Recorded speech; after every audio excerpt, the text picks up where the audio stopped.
Y buenos días a todos.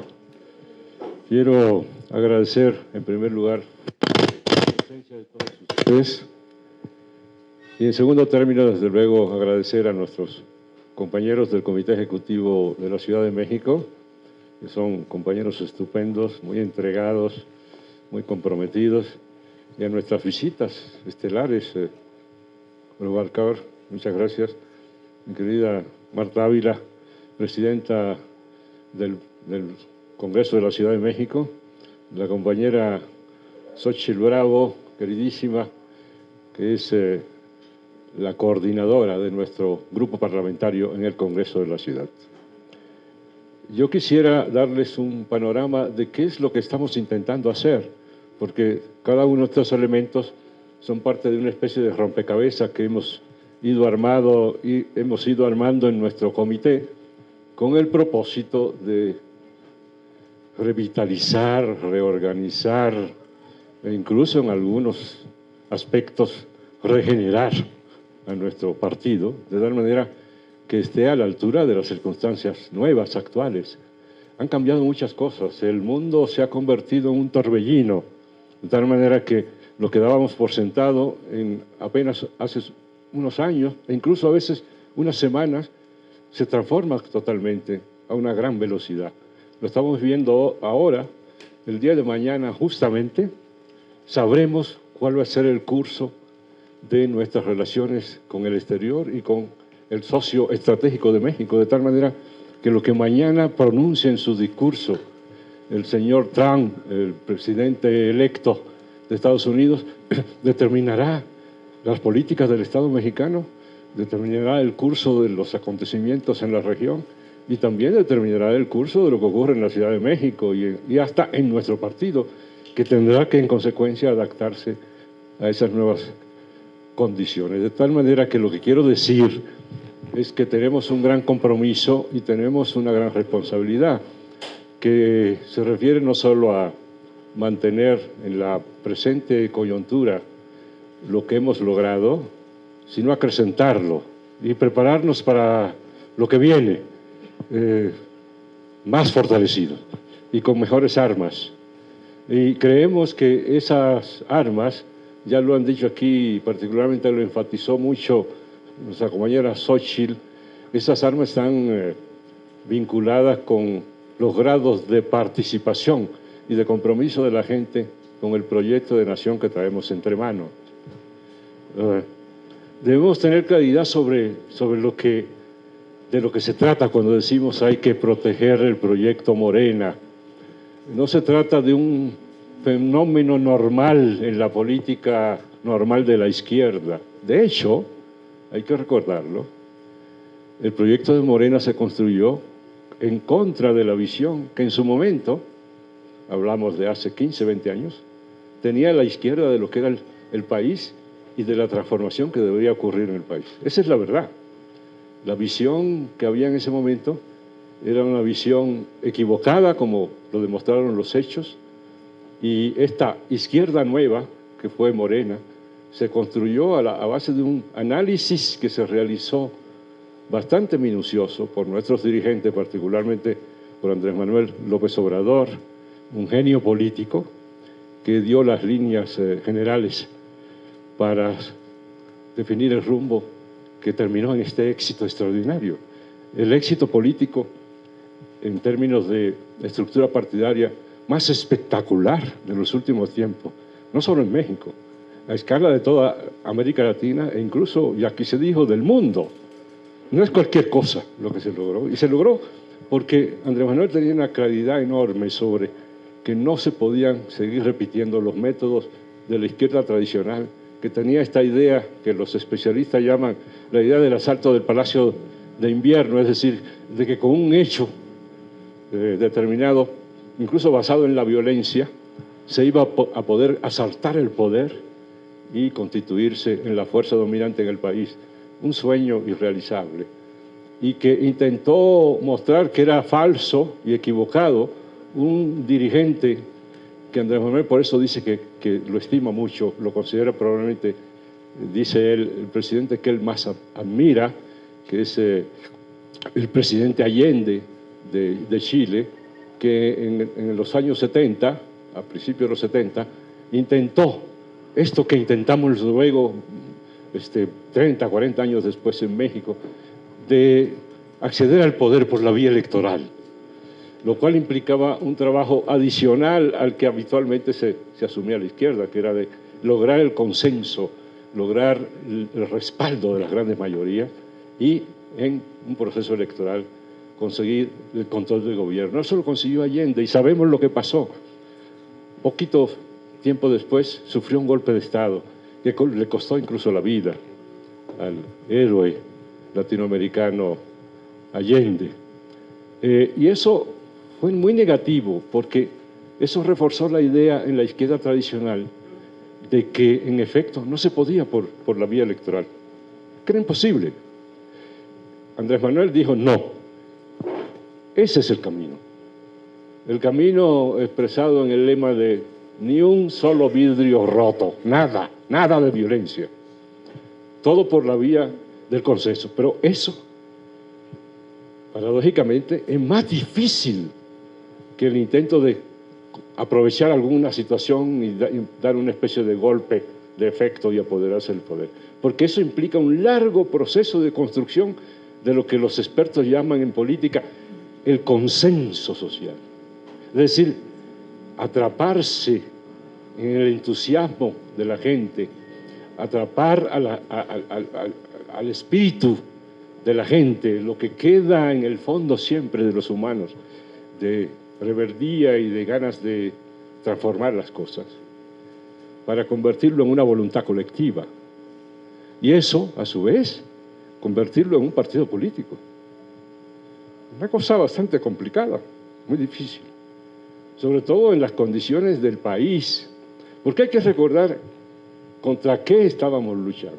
Y es contra eso, en primer lugar, contra lo que luchó nuestro movimiento, contra el modelo neoliberal de sociedad, que ya se había apoderado no solo de las estructuras institucionales, sino del alma, el corazón y la mente de la gente. Ellos habían construido un sentido común, la idea de que solo se podía gobernar de una manera. No me puedo extender en eso porque no es el momento, algún día lo haré, pero la esencia de esta idea neoliberal son varios puntos. En primer lugar, el de que el papel fundamental debe estar en el mercado, es decir, en una especie de órgano abstracto que se autorregula, etcétera, etcétera. Que el papel del Estado debe ser absolutamente mínimo. Si pudiera desaparecer, había una especie de base anarquista en el neoliberalismo, si pudieran desaparecer el Estado, lo harían, pero claro, entienden que aún para realizar su proyecto y tener el tipo de sociedad que ellos quieren, necesitan un mínimo de actividad del Estado, particularmente en la construcción del sistema de seguridad que da el Estado para que se ejerza la actividad económica. En tercer lugar, que importa poco la gente, excepto como trabajador y consumidor. Ese trípode, ese es el esquema en el que el neoliberalismo construyó. ¿Cuál es el efecto de este proceso? Lo vimos en México y en toda América Latina, que condujo al fracaso del proceso. Dos cosas contrapuestas. El hecho de que la riqueza se concentraba cada vez más arriba, en los estratos dominantes. Y el hecho de que abajo se creaba cada vez más una gran masa de pobres. Lo vemos en la actualidad. Primero me refiero a la de abajo porque es la que más nos interesa. He visto que pocos se percatan de que hay una magia de los números en México. Esa magia de los números se llama 10 millones. Estamos nosotros queriendo tener 10 millones de afiliados para Morena. Muy bien, pero nosotros no tendríamos cara ni vergüenza si a ese número mágico de 10 millones de afiliados no estuviera referido, articulado con el hecho de que Morena sacó casi 10 millones de mexicanos de la pobreza. elevó 10 millones de mexicanos ya a la condición mínima de vida y algunos en condiciones incluso mucho más allá de bienestar, etc. Así que el modelo de proceso político que inauguró Andrés Manuel hace aproximadamente 24 o 25 años, en este momento, incluía la construcción de un modelo de país, un modelo de gobierno que produjera bienestar, incluso tiene ese nombre, se trata de un estado de bienestar, el que se ha estado construyendo en los últimos años y que queremos proseguir. Definir un proyecto de nación antineoliberal que coloca el papel del Estado en el centro y, en consecuencia, permite el proceso de impulsar el bienestar de la población. Ya lo dije la vez pasada, lo repito porque me parece que es importantísimo que lo tengamos en cuenta, que la única razón de ser de la izquierda, lo único que nos justifica como tendencia política, es el hecho de que tenemos un único objetivo, una sola tarea, ninguna otra. Y esa tarea es promover el bienestar de nuestro pueblo. Si nosotros no promovemos eso, no tenemos ninguna razón de existir. Existimos para eso. Y por tanto, todo nuestro esfuerzo debe estar en esa dirección.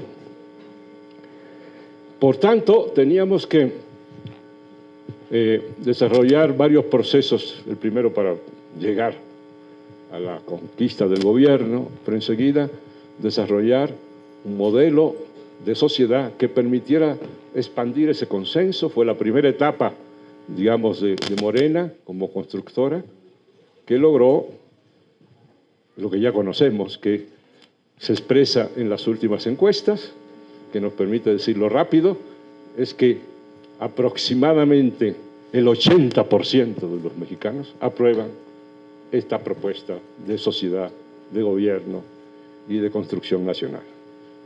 Es el éxito fundamental sobre el que podemos continuar en consecuencia el trabajo.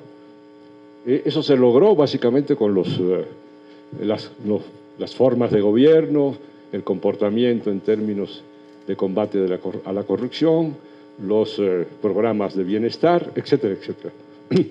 Pero si seguimos por ahí, íbamos a seguir eternamente luchando contra los rescoldos, lo que queda siempre de las fuerzas de la reacción de la derecha, sin llegar a fondo en los asuntos.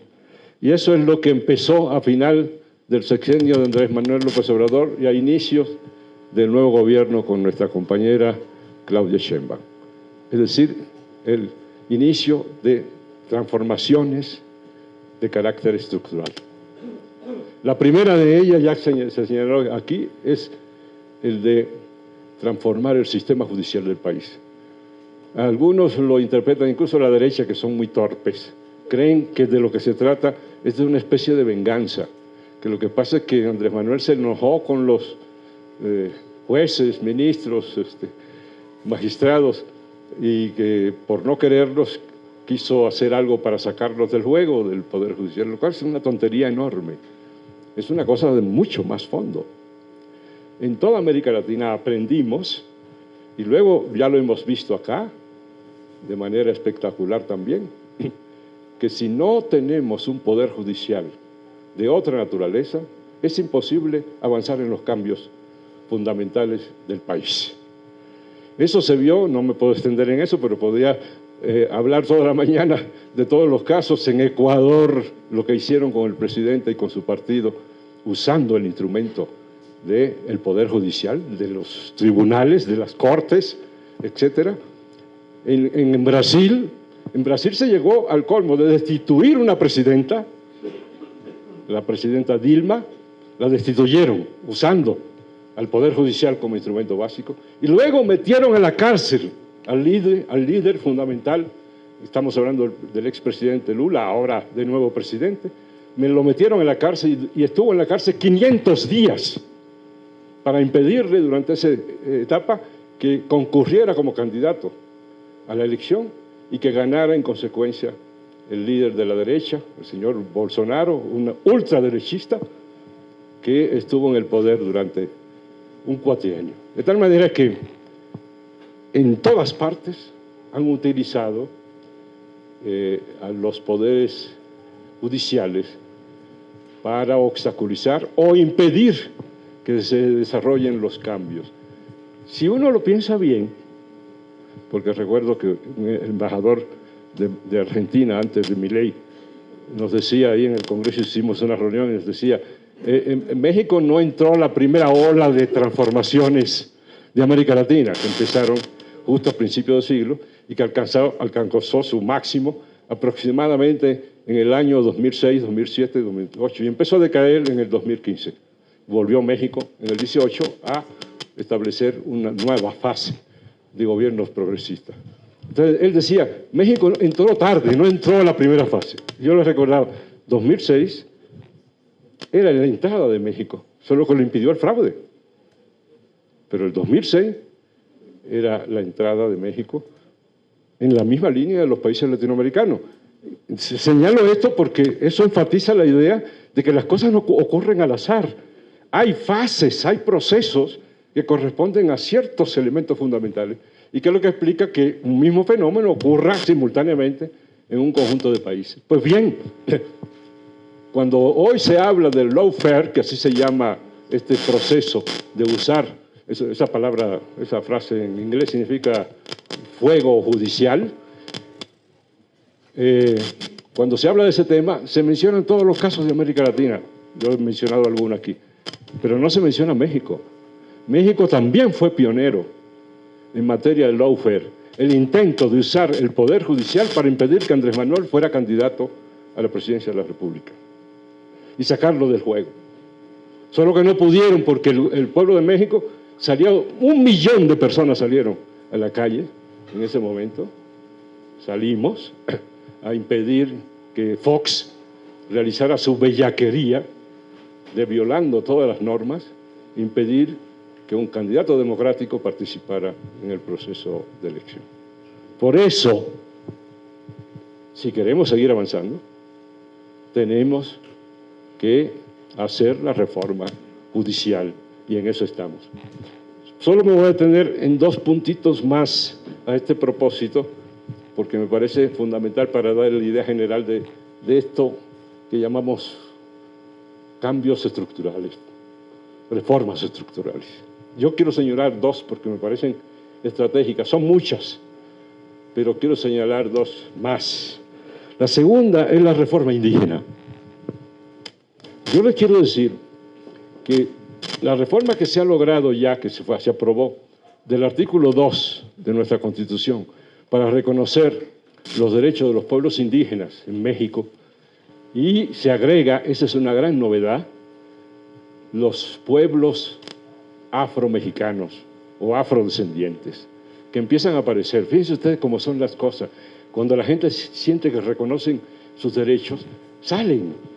Uno iba a los eventos y donde se trataban estos temas y no aparecían los afromexicanos. Ahora aparecen por todos lados. Hoy mismo voy a mandar un tuit del trabajo que estamos haciendo en una comisión de la presidencia para hacer ahora la ley general de los derechos de los pueblos indígenas y afrodescendientes. Y ahora yo me quedo sorprendido, tengo fotos, las voy a mandar porque son encantadoras, además son preciosos los afromexicanos y las afromexicanas, donde aparecen ya en nuestras reuniones por todos lados y con una intervención enorme. Es decir, ese es un fenómeno nuevo en México, es el que salieron del closet, por decirlo así, los afromexicanos, y están en todas partes con nosotros. Eso es una gran alegría. Pero a lo que iba es que esa reforma recogió lo que se pudo avanzar en San Andrés, la Raiza, en los acuerdos de San Andrés del EZLN, del zapatismo, neozapatismo chiapaneco, y va mucho más allá y completa el derecho fundamental a la autodeterminación y la autonomía de los pueblos indígenas, que se expresa en varias cosas fundamentales, porque si no, eso es puro palabrerío sin contenido. No, ahora tiene contenido. Autodeterminación significa que tienen la autonomía para definir sus propios sistemas de gobierno, que tienen lo que por primera vez se estableció en México, que es que ya son reconocidos como sujetos de derecho público. A veces no se entiende muy bien esto, porque es una cosa jurídica abstracta, pero lo que significa ahora es que ellos ya no dependen de otro grupo o de otra representación o partidos políticos para ejercer sus derechos, sino que ya los pueden ejercer de acuerdo con lo que indica la Constitución, porque son reconocidos como sujetos de derecho público, que es una categoría jurídica muy alta. Bueno, es tan alta que un partido político es un sujeto de interés público, que era lo que se les reconocía antes a los pueblos indígenas. O sea, se igualaba a los pueblos indígenas, es decir, pueblos originarios, a un partido político. Y eso sabemos que los partidos políticos hasta se pueden hacer como negocios, ¿no? Ahora son mucho más que eso, son sujetos de derecho público. Y en consecuencia van a tener algo que no hay en ningún lugar de América Latina, y que yo sepa en el mundo. Esa es mi especialidad, por cierto, En ningún lugar del mundo yo conozco un caso en donde se establece que van a estar en el presupuesto para ejercer sus propios recursos. Porque como dijo algún cínico priista en algún momento,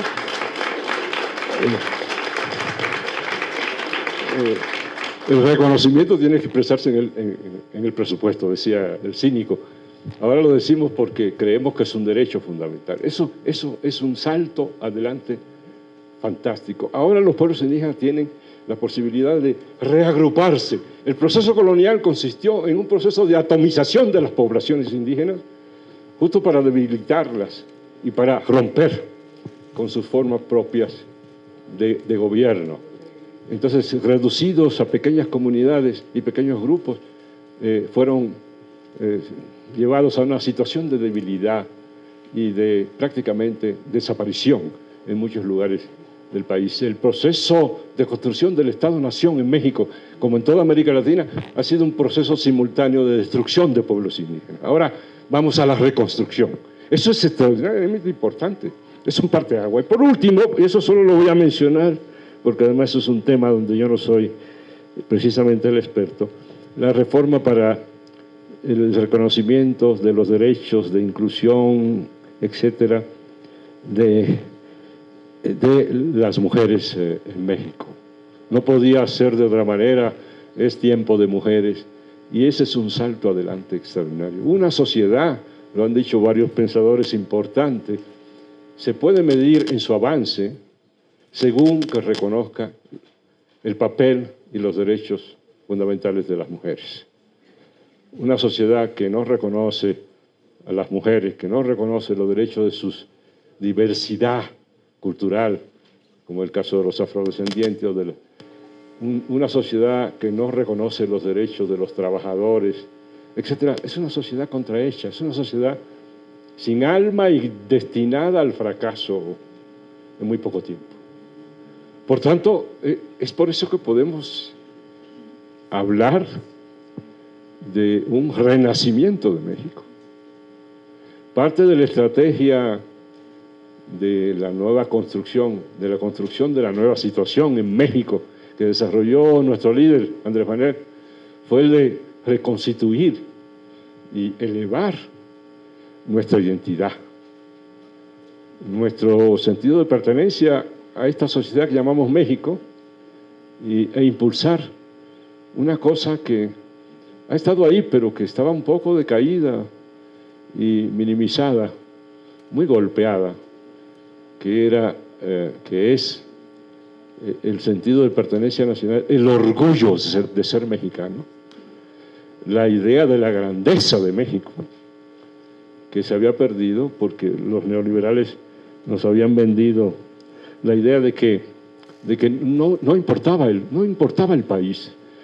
Esto se puede ilustrar con esta monstruosidad, la monstruosidad de que durante años, décadas, los neoliberales afirmaron y vendieron la idea de que la mejor manera de desarrollar al país, a México, era no tener política industrial, Cuando se le preguntaba, incluso es una frase, una de las frases más siniestras que se han dicho en México, cuando se le preguntó a un secretario de Hacienda que qué nos podía decir sobre, decía el periodista, sobre la política industrial de México. Ese secretario de Hacienda, nefasto, respondió: la mejor política industrial es no tener una política industrial. Esa fue la respuesta. Pero no solo fue la respuesta, fue la expresión de la práctica que hicieron. El país se atrasó enormemente, retrocedió y se convirtió en un país nadando en la dificultad. A veces se olvida que México tuvo una posición enormemente favorable en términos económicos. Llegamos a ser la novena economía del mundo. Con los neoliberales terminamos en el lugar 16, después subimos al 15. Y en menos de un sexenio, Morena subió la economía de México del lugar 15 al lugar 12 en que estamos ahora.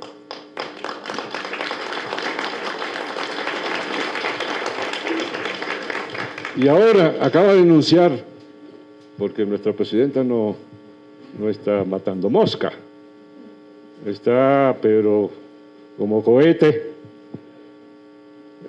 tratando de ver cómo impulsamos el proceso. Y en este momento se acaba de anunciar hacia una potencia agropecuaria, en una potencia internacional, tecnológica, un país con un papel cada vez más importante en el cociente internacional, de tal manera que eso sea el sustento de la grandeza preexistente en términos culturales. Y uno de sus propósitos explícitos, anunciado por la presidenta ya, lo pueden buscar en la red, es que en los próximos años México pasará del lugar que tiene ya en la 12ª posición a ser la 10ª potencia económica del mundo. Ese es el propósito.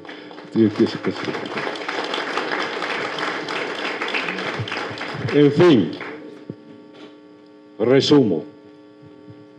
Esto es lo que tenemos que lograr que continúe, lo que queremos cuidar, lo que queremos proteger, y para eso necesitamos un partido que sea no un estorbo para nuestros gobernantes, sino que al contrario sea un instrumento fundamental para apoyar este proceso de transformación, que no debe detenerse en favor de nuestro pueblo.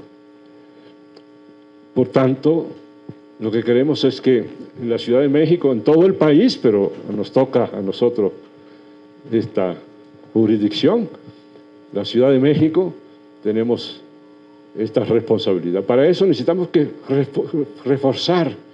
fortalecer el partido, ampliar su alcance. Tenemos un partido muy sólido, muy saludable, pero hasta en medio de la salud se perciben malestares, ¿no? Y tenemos algunos malestares. El primer malestar, diría yo, es la sensación que tienen muchos compañeros de Morena de que no se les atiende, de que no se les escucha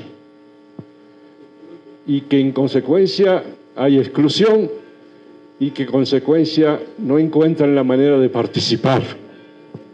Esos son los problemas que tenemos básicamente y son los problemas que queremos resolver. Para ello necesitamos en consecuencia crear algunas estructuras que nos permitan esa participación. Por supuesto hay que seguir, y eso será a su vez reforzado, la construcción de los conocidos comités de bases, pero queremos adicionalmente crear una gran constelación en toda la Ciudad de México de otras estructuras, en particular lo que estamos llamando comisiones, pero además crear un conjunto muy amplio de círculos de estudio en el que nos va a apoyar el Instituto Nacional de Formación Política.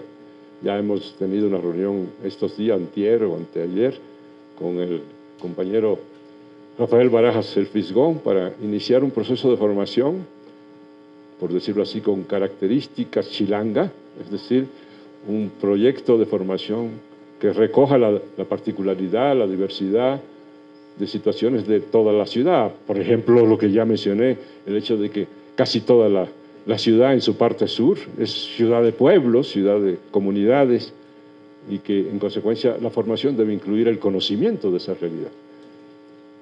Eso lo digo nada más como ejemplo.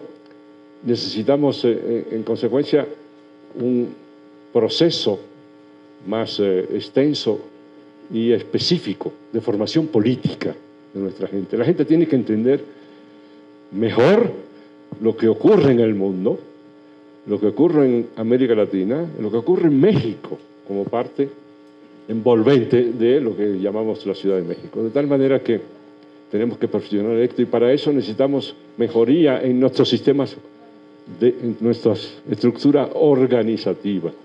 Por eso estamos incluyendo esta pieza organizativa, que son las comisiones, para lo cual ya se ha anunciado que hay unas mesas con 9 temas, que van desde pueblos indígenas, organización, formación, mujeres, cultura, etcétera, etcétera, en la que podrán ustedes inscribirse. Lo que queremos es conocer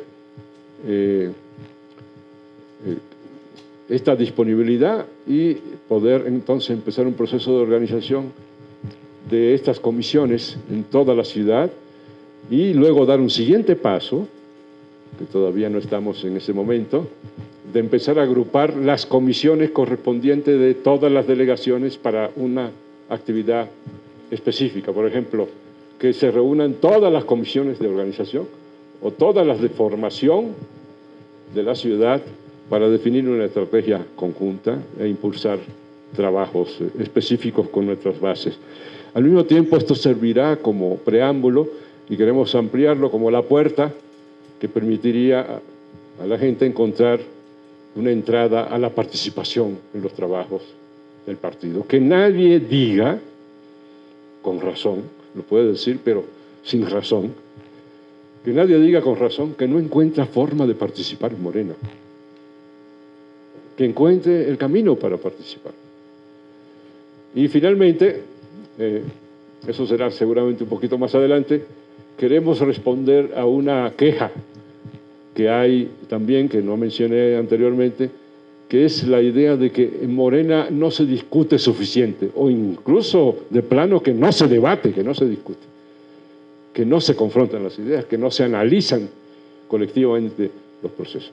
Entonces queremos organizar en el futuro inmediato un conjunto de asambleas de análisis y debate para que debatamos los miembros de Morena los grandes problemas de la ciudad y del país.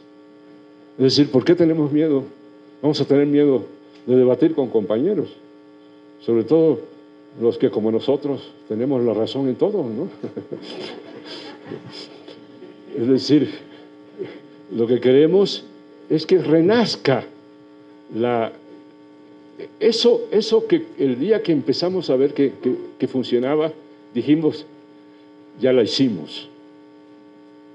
El día en que empezó a dar fruto el trabajo casa por casa y empezó a constituirse esa red de fraternidad, de identidad, de sentido de pertenencia a algo nuevo, que todavía ni siquiera tenía nombre, no se llamaba Morena, porque eso ocurrió muchos años después. Recuerdo el día en que llegó Andrés Manuel a una reunión que teníamos 23, un día voy a hablar de los 23, a anunciar que tenían una propuesta de nombre, ¿no? Movimiento Regeneración Nacional, sin la D, Movimiento Regeneración Nacional, y después alguien agregó Morena, y todos nos volteamos, porque pues, somos todos laicos y la mayoría ateos, y en fin, y dijimos, ¿qué es eso de la Morena? ¿Qué quieren decir? Bueno, fue una revelación aquello, pero hasta el nombre resultó extraordinario, de tal manera que la creación de ese espíritu es lo que le ha dado vida hasta el día de hoy a Morena, el hecho de que es un proceso que le cambió la vida a millones y millones. Es decir, todos los que somos de Morena, de algún modo podemos decir que nuestra vida se divide en todo lo que pasó antes y lo que ha pasado después que nos insertamos en este proceso. Y esto es lo que tenemos que mantener, revivir,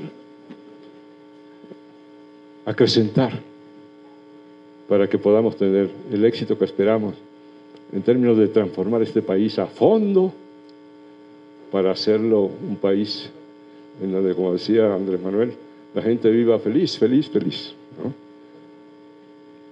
Así que, compañeros, eso es lo que les quería decir. Lo que quiero es que asuman, tomen esta propuesta, hagan la suya, hablen con sus amigos, los que sean de Morena y los que no sean, invítenlos a participar, ustedes mismos involúcrense, apúntense, los vamos a llamar para seguir reuniéndonos y haciendo cosas importantes para todos, que nos beneficia a todos como sociedad. Muchas gracias por su presencia, muchas gracias por su atención. Gracias.